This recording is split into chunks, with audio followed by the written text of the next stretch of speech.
Boker Tov, nous sommes le 24 février 2022, c'est l'heure du premier journal d'information direct de Jérusalem sur Radio Kalita.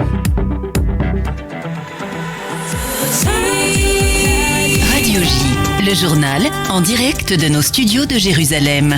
Et pour ce premier journal, depuis les studios Kalita, on retrouve Daniel Haïf, Boker Tov, Daniel. Et bien sûr, on commence, on l'annonçait dès 6h30, ce journal par la déclaration de guerre de Vladimir Poutine en Ukraine. Oui, effectivement, Christophe, le maître du Kremlin, a annoncé vers 5h du matin, ce matin, qu'il avait décidé de lancer une offensive militaire dans la région de Donbass et il a appelé l'armée ukrainienne à déposer les armes. La confrontation est inévitable, a encore affirmé Poutine.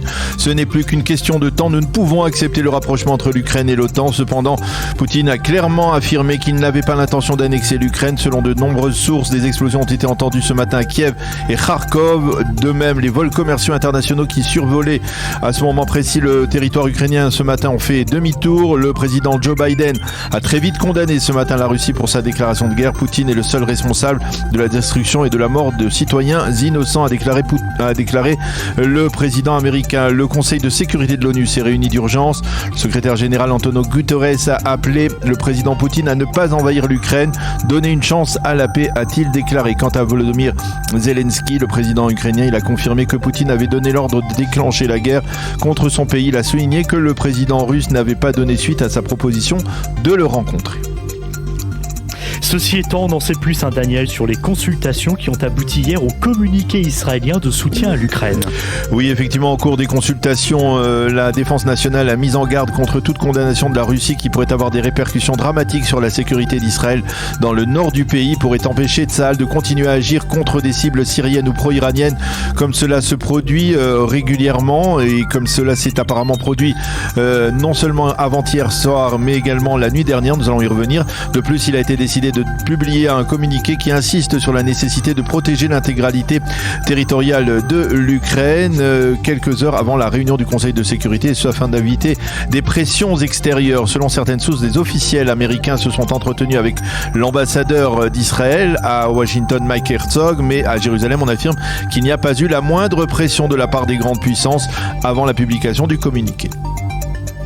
Et puis à nouveau ce matin, des informations, Daniel, sur un raid aérien en Syrie imputé à Israël. Oui, comme je vous le disais, c'est la seconde nuit consécutive que l'agence de presse officielle syrienne annonce que l'armée de l'air israélienne aurait frappé des positions pro-iraniennes dans les abords de Damas cette fois.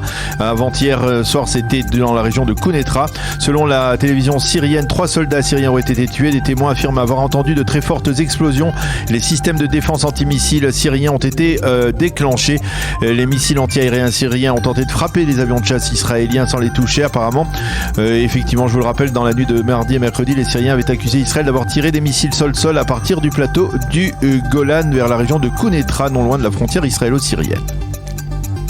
Les pourparlers de Vienne autour d'un accord sur le nucléaire iranien progressent. Oui, la porte-parole de la Maison-Blanche, Saki, a confirmé ces progrès, déclaré que les deux parties étaient prêtes à un possible accord.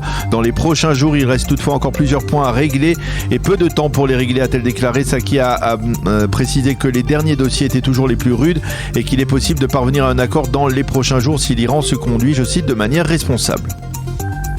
Et puis on termine avec le président Yitzhak Herzog qui effectue aujourd'hui une visite officielle en Grèce.